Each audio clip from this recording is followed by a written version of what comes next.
Remember all the passion and vision you had when you first went into teaching? Feeling like building young minds and creating community through your work would make a lasting impact on this world? Well, those days may feel like they're behind you now because you're exhausted, stressed, and overwhelmed and frustrated, but I'm here to tell you it doesn't have to be like this. In fact, the love of teaching never really went away, but it absolutely needs transformation. Welcome to the Take Notes podcast. I'm Jen Rafferty, former music teacher, mom of two, and certified emotional intelligence practitioner, and I'm here to light the way for you. In order to create a generational change for our kids, we need to shift the paradigm away from the perpetual stress and overwhelm and into a life of joy and fulfillment.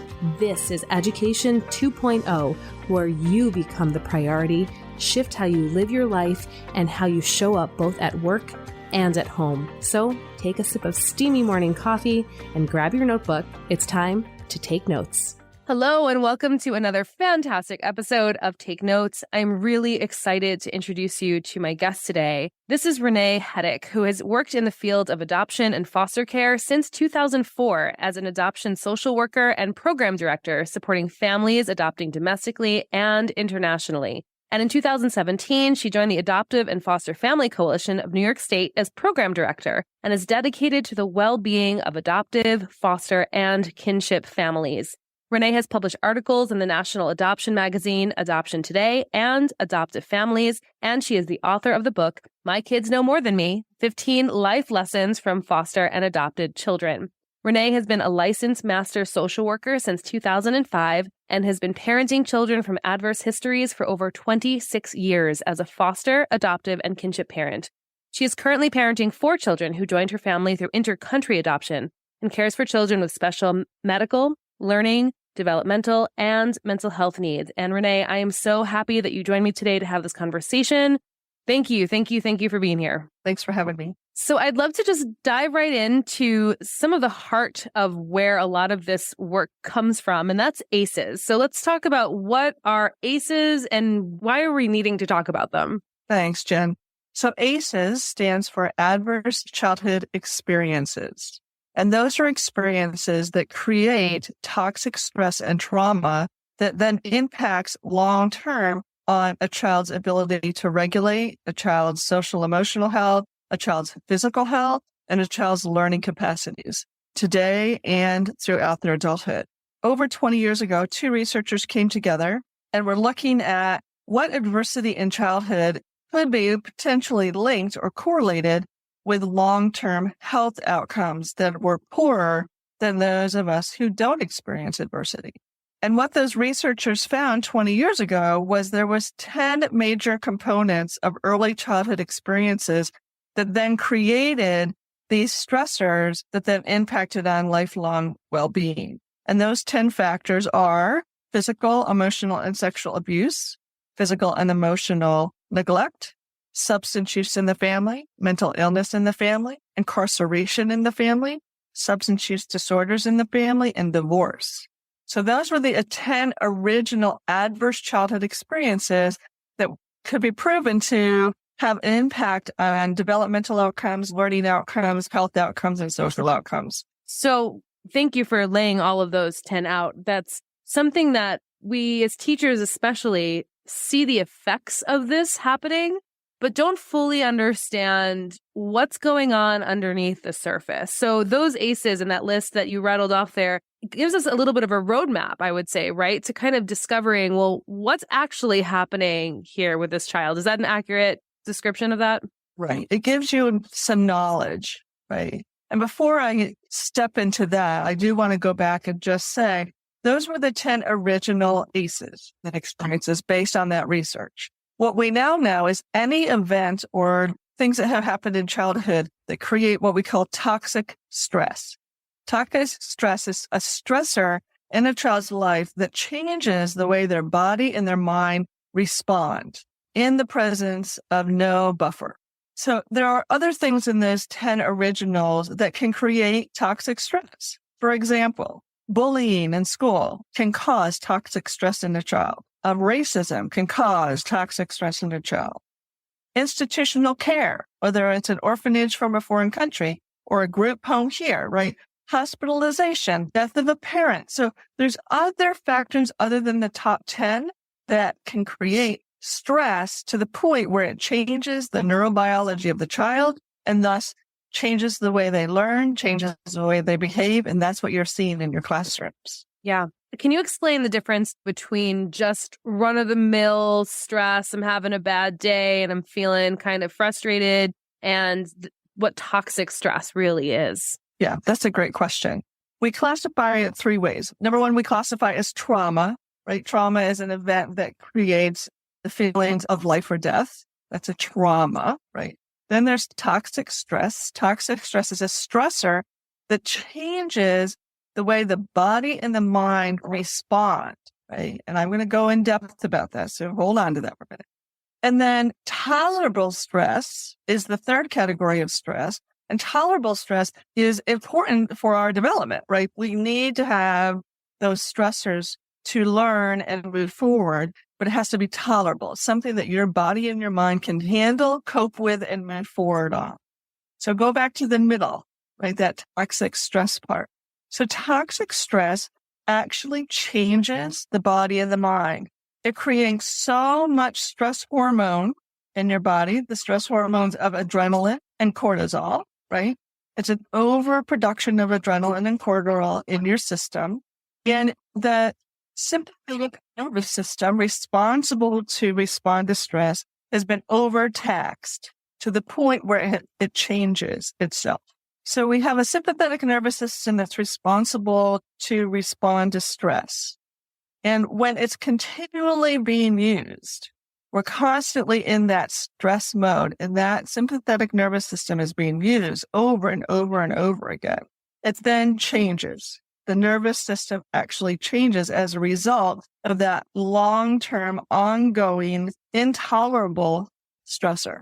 So what kind of ways does this sympathetic nervous system change? How can we identify maybe what that looks like? How does it manifest? So let's talk first about the neurobiology of what happens. So as that child is continually in that environment of toxic stress, and adrenaline and cortisol and the sympathetic nervous system are on overload, what happens is a few things. The first thing is the part of the brain that's responsible for threat response and stress response is in the middle part of your brain.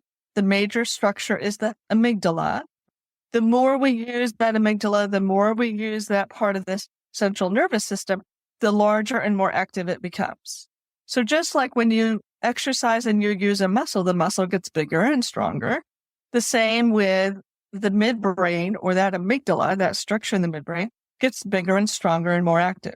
So what research has shown us is for those kids who've had trauma and toxic stress in childhood, that structure in the brain, which is part of the sympathetic nervous system, is bigger and more active, which means that these kids are constantly in that stress response because their brain is constantly monitoring threats, right? It's the response center to stress, and it's constantly being activated. So these are the kids that you quite often see what we call go into fight, flight, or freeze modes in your classroom. It's the kid who's tipping over the desk. It's the kid who's hitting other kids. It's the kid who flees out the back door. And it's also the kid or the student who sits in the back of the room completely unengaged and withdrawn.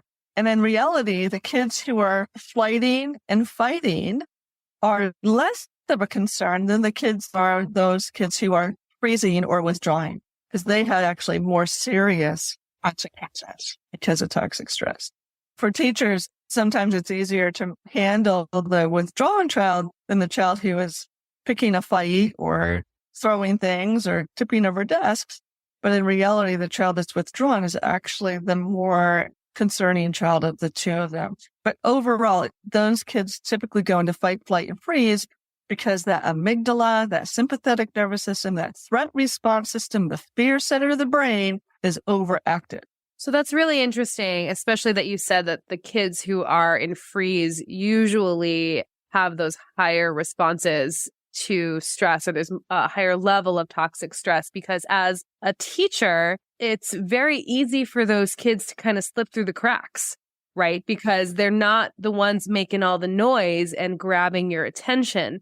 And I can think back and I remember kids like that where they would go through my class and then a year later, 2 years later, things would come out that this child was having very, very serious trauma at home. But they were great for me. You know, it's like one of those things, right? You know, it slips through. So I'm really glad that you said that and kind of underscored the importance of noticing those kids too.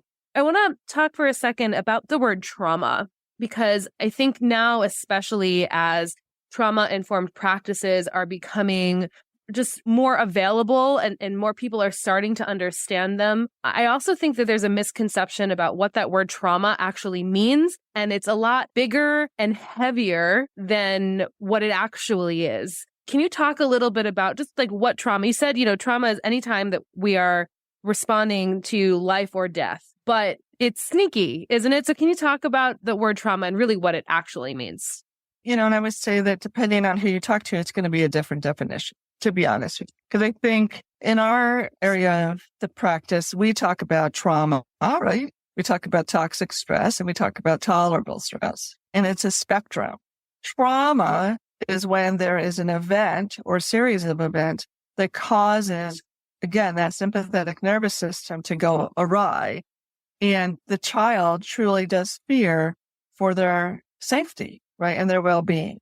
And it can be anything from a car accident to a home fire to abuse and neglect, right? It can be a many, many things, but it's an event or series of events that truly causes that child to be in their fear brain and worry about their well-being. Sure. And sometimes that fear can be subconscious, right? So I guess I'm wondering if that fear can be subconscious in a way that you are going about the situation and not consciously aware of I'm in danger right now. Yeah. So there's two facets to that, Jen. One is children who have a history of adversity, toxic stress, and trauma, right? I put all those together. Their fear center of their brain is overactive, right? That amygdala, that sympathetic nervous system is overactive. And because of that, even when they're in what we consider a safe environment, they don't feel safe. So you may feel your classroom is a safe place. That doesn't mean the child feels safe there. I have many children who, including my own kinship and foster children, who would sit in the last chair in the last row next to the door because they were constantly afraid and they needed, number one, to see everything in front of them so nobody would sneak up behind them. And they could escape out that back door, right out that classroom door, because they are truly in a fear brain. You may think your classroom is safe. That doesn't mean that they do. I'm so glad you said that and used that example, because so many times we want to create safe spaces. We'll even say this is a safe space, but just saying this is a safe space doesn't actually create safe spaces. And unless you're actually getting to know what makes a safe space for each individual student, there is no way that you could possibly create actual safe spaces. And this comes along with a lot of what you teach and share with other schools and organizations about these trauma-informed practices. So, can you talk a little bit more about what that could actually look like in a classroom setting? Yeah, and it's interesting that I think the safe space idea has merit, but you're absolutely right. Every child is going to feel safe in a different way. And it's how that child feels safe. It's called felt safety. How did they feel safe? And the only way you're going to know that is if you ask the question. Without judgment, right? Because I think also at times if someone's giving you an answer and you're like, oh, that's ridiculous, well, then that judgment is actually preventing that safe space and it's actually adding to the fact that it's not a safe space for this particular child.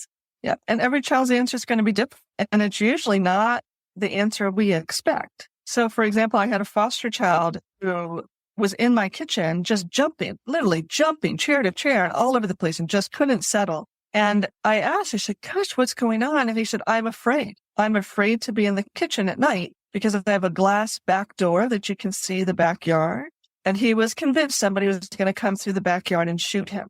So as an adult, my thought was, well, I'll leave the light on so you can see. No, that was really going to upset him. So instead I said, help me understand how you will feel safe in our kitchen. What can I do to make sure you feel safe? And he made the plan. They said, I need a curtain on that window. Now, from an adult point of view, I'm like, well, then you can't see anybody coming. Wouldn't that make you scareder? Right? But for him, that's what he needed, was the curtain on the back door. We went out to Joanne Fabrics, bought fabrics. He and I made a curtain and we put it up. And he now felt safe in the kitchen, right? So you've got to figure out what helps them feel safe, not what you think they're going to feel safe around. It's how they feel safe. It's so important. Yeah, I'm glad that you even shared that example because, like you said, times where what you think is actually not what the kids need. And I wonder how often kids are actually asked that question. Yeah, I think very rarely. I think we presume as adults that we know best and we're going to make that decision. And because you don't know where their fear is generating from, there's no way for you to be able to answer that without asking them. And I would say even my littlest kiddos, even my preschoolers, I sit down and chit chat with them. They can tell me very clearly, this is scary for me. I need this. Very clearly. I had a little girl who would not step foot into the gym, just wouldn't do it. And so I sat down with her. She was 4 years old and we chit-chatted about it.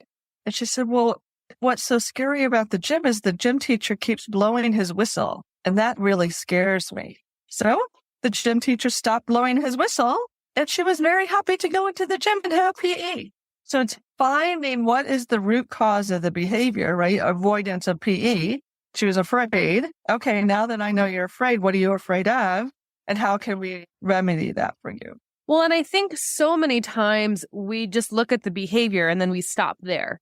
And I think a lot of that has to do with our lack of training, right? I mean, as teachers in the classroom, we are trained in pedagogy, we are trained in content, we have a beautiful philosophy about why we want to be there and how we're going to do all of the things, and all that's great. But if we are just able to see behavior and then try to mitigate the behavior, we're not actually fixing anything. And sometimes we're making things worse.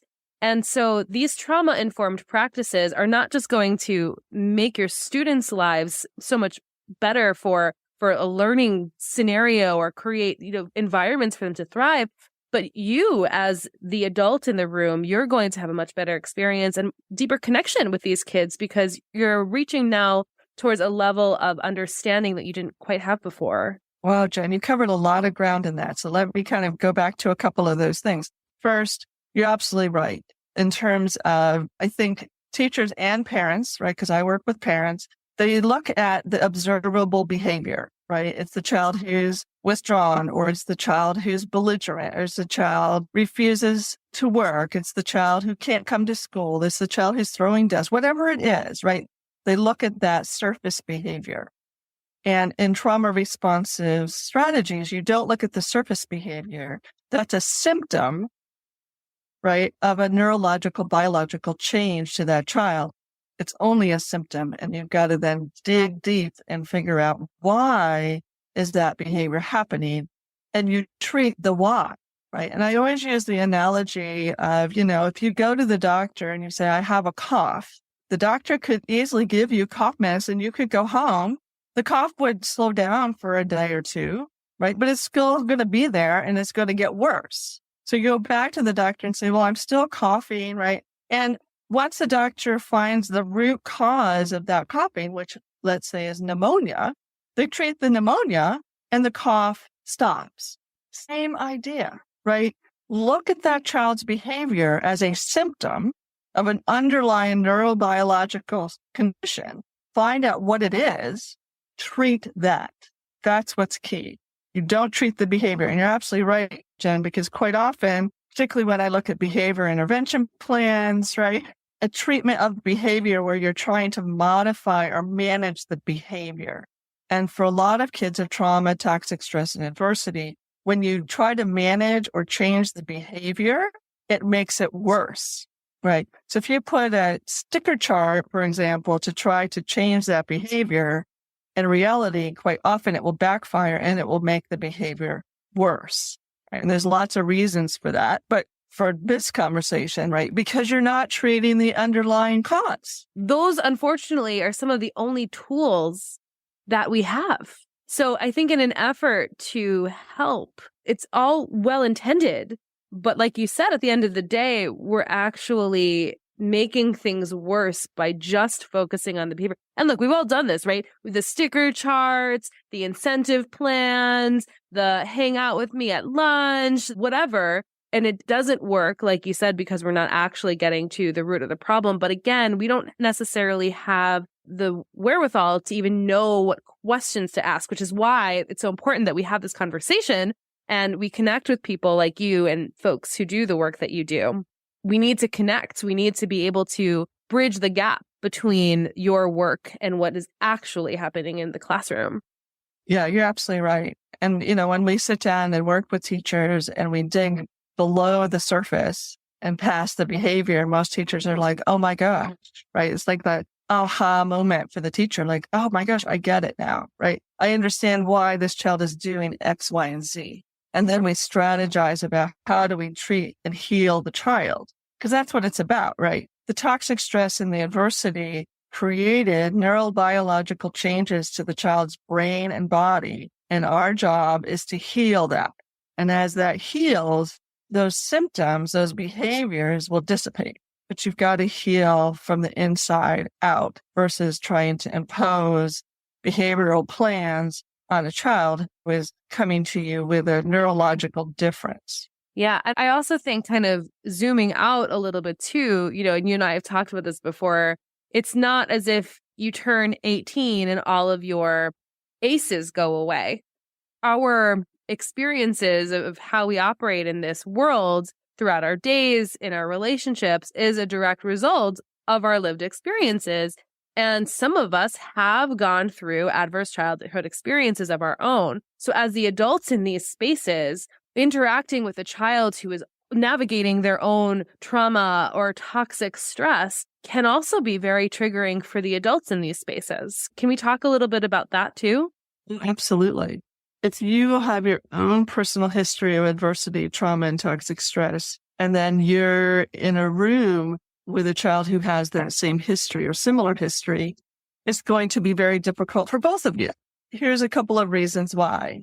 And I'm going to go back to neuroscience for just a minute. Please, you're speaking my language. I love it. So 2 things to know, and then I'll explain why it's so difficult when you have your own personal history. So we have in our brain something called mirror neurons, right? So Jen, if you yawn, I yawn. I stick my tongue out, the 2-month-old baby's going to stick their tongue back out at me, right? So we mirror each other, number 1. Number 2, we also have something called entrainment, where we try to sync up with everyone else. So when you're in that football stadium and the wave goes by, right, there's a reason that works. It works because we're all trying to sync up with one another. So entrainment and mirror neurons are the core, a piece of, not at the core, but a piece of why when you have your own personal history and you're then supporting a child of that history, that each of you are struggling, right?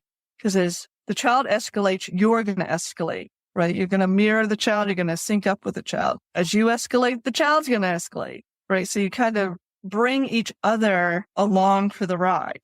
Number 2, kids who have this history, right, have some challenging academic and behavioral needs. And that can be very triggering. So just like kids are triggered by whatever, and I want to come back to that, Jen, if we can. Sure. So are you. If a child does something that then takes you back to your moment of toxic stress and trauma, you're going to have a stress response, which is then going to elevate the student's stress response. So really understanding your own personal history and acknowledging your own triggers and being self-aware is critical. Because if you are not a regulated adult, you cannot regulate a child. Can you say that again for the people in the back? Right? Well, if you are not grounded, calm, and regulated, you cannot help a child regulate. You just can't do it. And some of it's because of entrainment and mirror neurons. If you're escalated, the child's going to escalate. And it's not going to matter what you do to intervene. If you're escalated, so will they. Right. It's like yelling at somebody to calm down. Calm down. It doesn't work. And in reality, when you have an escalated child, most times, I'd say 99% of the time, engaging them verbally will not de-escalate them. As a matter of fact, it will escalate them. So 99% of de-escalation techniques are nonverbal. Say more. I love where this is going. And when you're in an escalated state, and we haven't got into that neurobiology, but when you're in an escalated state, the part of your brain that's thinking brain and the communication brain isn't working because your fear brain takes over. So that's why de-escalation techniques overwhelmingly do not include language.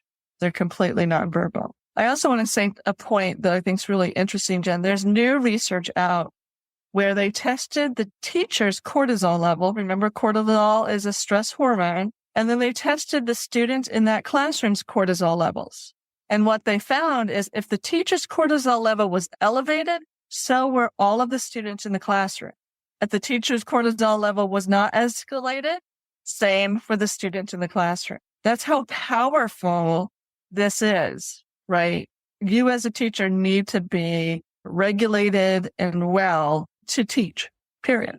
Absolutely. And like I always say, that the well-being of a school is dependent on the well-being of its educators. And a big piece of your well-being is being able to be self-aware enough to know when you're activated or you're triggered. And then it's not just enough to know. You know, it's fine that you know, but that is not enough. You need to have the tools to actively regulate yourself in the moment so you can show up for these kids and actually be your best self to do your job and hold space for them when they need you the most, because these kids need you and they need you at your best.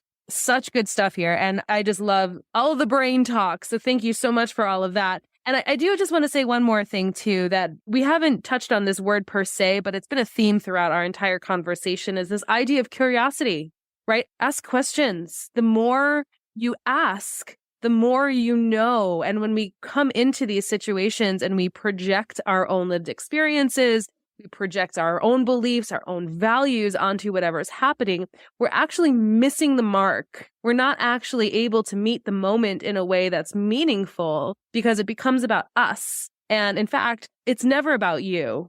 And having that mindset of curiosity, I think, is essential for all of this. Oh, absolutely. And I'm glad you brought that up because you are the investigator, right? You're the one who's going to be thinking through, what do these symptoms mean, right? And you have to be curious and ask the child, ask the expert, right? The expert is the child. I think quite often we as professionals sit around a table and believe that we are the expert on this particular student. No, we're not, right? The student is their own expert. And be curious, ask those questions. And not only can they give you amazing answers, but the fact that you were curious enough and you cared enough about this child to ask, because quite often what I hear from my children and the children that I serve is they're like, people do things to us and for us, but they never ask us. And we feel very dismissed and unheard. And that curiosity will allow them to be heard, be validated, be understood, and give you the information that you need to then help the child heal. Our kids are amazing and fascinating. And it's a sincere curiosity where you use open-ended questions, right? Open-ended questions mean they don't get answered by yes, no, good or bad. So they really have a voice and really can be heard. And you can really have a good understanding of what's happening for this particular student. What a difference that simple thing makes. Just asking and being curious. Yeah, it's empowering. It's empowering for you because you can just set the thing down that makes you feel like you need to know everything. So you can just set that one down because you don't need to carry that one anymore. And it also is empowering for the person you're talking to because, like you said, it gives them a platform to use their voice. Many of whom these kids haven't had a chance or an opportunity to use their voice in a meaningful way. So what a beautiful opportunity that you have to give these kids when the situation arises, which I think is all the time. It's always a good time to ask a question. We don't have to wait for something to happen. We can just ask them now. And ask them if they're regulated. Don't ask them when they're escalated. It's the when they're regulated. Right. Because it's you can't teach someone who's drowning how to swim. We need to do this when there's actually nothing happening. And I just have to say before we move on to the last question of our interview today is that this idea of safe space, of really asking, what do you need to feel safe? I think is a beautiful universal question that doesn't have to be saved for the kids in your classroom. This can be for your own children if you have them. It could be for your partner. It could be for your family. It could be for a coworker situation, because when these problems arise or conflicts arise or people are activated, it's coming from a place of fear and this subconscious trauma response that we're going through. And so when we start to ask questions and get curious about it, and even ask very openly, what's going to make you feel safe here? And I think you made another important point. Quite often we'll hear from teachers, we can't do something that we can't.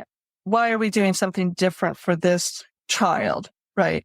These practices, trauma responsive practices, are universal. They're going to help every child, every student, right? It's not just the child with adversity, toxic stress, and trauma.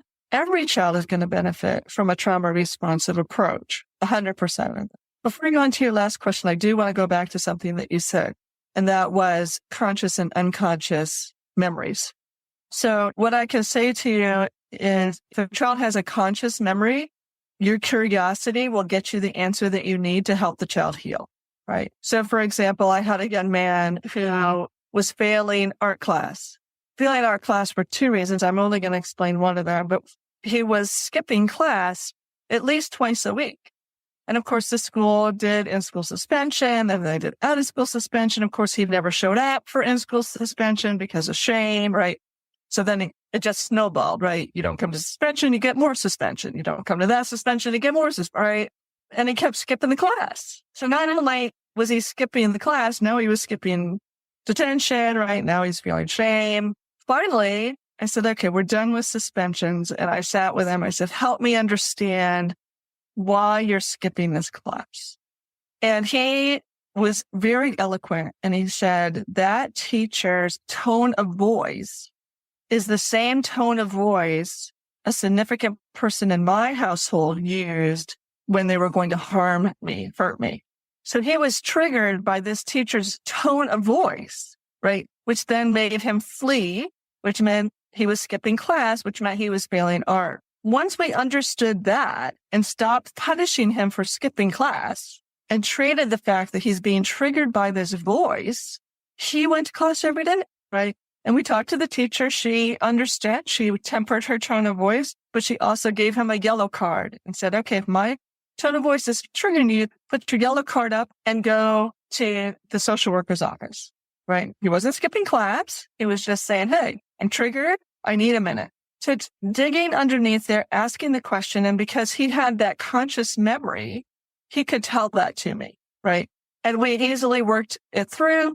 And he got an A in art class, an A. After failing art class 3 years in a row, he needed to graduate. And he got an A in that class, right? Because of that little tiny thing that we had to figure out was causing fear. Right? So that's an explicit memory. He knew the memory. He knew what was going on. He knew what was causing it. An intrinsic memory, something that you don't recall, can also trigger a child. And then when that happens, you really have to be the investigator and try to figure it out, right? So I had a little foster guy. He was maybe 6 years old, and he adored this teacher, a man, absolutely adored him. Couldn't wait to go to school. He was a first grader. And then all of a sudden, overnight, he refused to go into the classroom and he refused to go to school. And we're like, what is going on? And we couldn't figure out, and he could not articulate it. He's like, I don't know. I feel afraid. I can't go in. I'm just afraid. And then finally, I worked with his original family and myself. I said, something's happening here. What's happening? And the original family met the teacher, and the teacher had on an aftershave lotion stamp that was the same as this child's abuser. And the teacher had changed his aftershave overnight to a new brand. The new brand was the smell that was triggering this child back to the trauma from somebody else who wore the same thing. Once we figured that out, the teacher changed back to his old aftershave lotion, and the kid couldn't wait to go to school. You really have to be that curious investigator, figure it out. Ask the child, and the child's like, I don't know, I'm just afraid. Then you've got to really figure out what is going on. Because who would have imagined, right, that the scent of an aftershave lotion was at the core of this child's school avoidance issue, right? And I see that often, Jen. It's usually something that is not expected. Yeah, because how could you possibly know? Those are so powerful. I'm so glad you shared those stories because I feel like it truly highlights, again, you don't know what you don't know. And if you are just looking at the behavior, you are not solving problems. And we need to come at this with a sense of genuine curiosity, with separation from ego, separation from self. Like, this isn't about you. This is really about understanding what this child needs to feel safe. It is always about what do we all need to feel safe, because when students feel safe, they learn. When adults feel safe, they can engage, right? And I think safety doesn't get enough street cred. We need to give it some street cred here. Yes, it's important to be kind and to feel empowered and to have community, but at the very root of all of it is safety. For every child, but particularly children who have the history of, right, the trauma, adversity, and toxic stress issue, because their fear center is jacked up and is constantly on. I had a foster little guy who was 5 when he came to me. And just to go back to ACEs, right, if you take the 10 original ACEs, he had a score of 10 out of 10, right, at 6 years old. And, didn't know his numbers, didn't know his letters, couldn't tie his shoe, right? He's 6 years old, was failing out of kindergarten, right? They were going to repeat kindergarten. And about 6 months, he felt safer and he was doing better at school. And the teacher and I asked him, I said, gosh, what made the change? Because he went from not being successful in kindergarten to being incredibly successful in kindergarten. And he said, well, I no longer sit in the classroom watching the door, afraid that person that hurt me is going to come get me.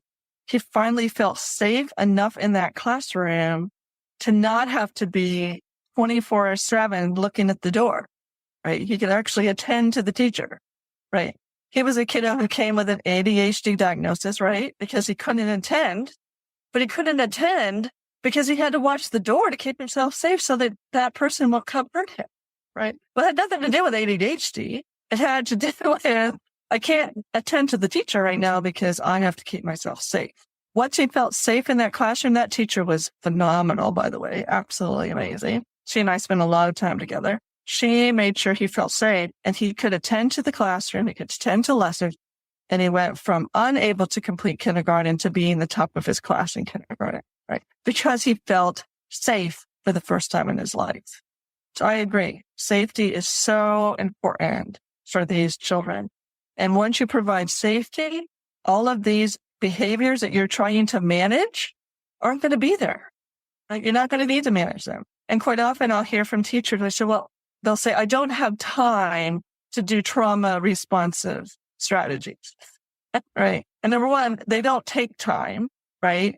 Even the little bit of time that they do take, you're going to save hours of behavior management time because you're not going to need to do that anymore. Yeah. Well, anytime someone says, I don't have time, what you're actually saying is that it's not a priority. And when you reframe it like that, all of a sudden now, eyes on you, really, this child's safety isn't a priority. Let's figure this out a little bit differently, please. And I think instead of having these behavior plans, we need to rebrand them as safety plans. Yes, I agree. Yes. Yeah. Behavior intervention plans, I just cringe when I hear that because that's not what it's about. Yeah, it's the underlying stuff. I would love to continue to have this conversation, and I feel really lucky that we get to have these conversations off air often. But for the purposes of this podcast, I would love for you to tell me, what is your dream for the future of education? Yeah, I think that's a great question. So my dream, of course, is for every child to be successful, every child to feel safe, every child to be nurtured, right, in an educational setting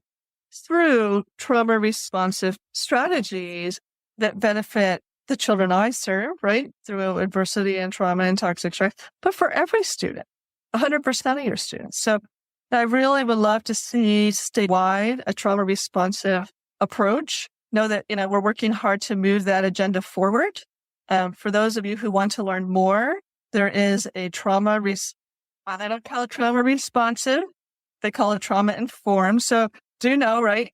The profession started the last 20 years with trauma informed care. It's now moving to trauma responsive because we want you to do something, not just be informed about it. It's called the Trauma Informed Care Network and Resource Center. It's a state organization that just kicked off in the last month. They are here for us across the entire state of New York, including for educators. Our organization's a part of them. It's a great group of people. So we certainly are available to support school districts, whether it's on a micro level, one student at a time, or whether it's on a macro level where we look at globally, how can we support this school district move toward a more trauma responsive approach to education. Fantastic. And so all of those links are going to be in the show notes. It'll be really easy for people to access that. And again, that is just for New York State. So if there are national organizations for people who are listening who aren't in New York State, where can they go to get some more information and some support? Great question. So there's really three major national entities that really can provide you support. The first is the National Child Traumatic Stress Network. There's also Harvard University's Center on the Developing Child. They're probably one of the most well-known and respected trauma responsive experts in the world. And the third is the Karen Purvis Child Development Institute out of Texas Christian Institute that provides primarily parenting for children of trauma, but also provides school support as well. So those are the three major ones: National Child Trauma Stress Network, the Karen Purvis Child Development Institute, and Harvard Center on the Developing Child. Fantastic. And yes, all of those links will be in the show notes too. So it'll be really easy to access them if you're listening and would like some more information. So Renee, thank you so much for being here, for having this really important conversation with me today. Really appreciate it. My pleasure. Thanks for having me. And if you enjoyed today's episode, please make sure that you subscribe and share with a friend. And we'll see you next time on Take Notes. Incredible, right? Together, we can revolutionize the face of education. It's all possible, and it's all here for you right now. Let's keep the conversation going at Empowered Educator Faculty Room on Facebook.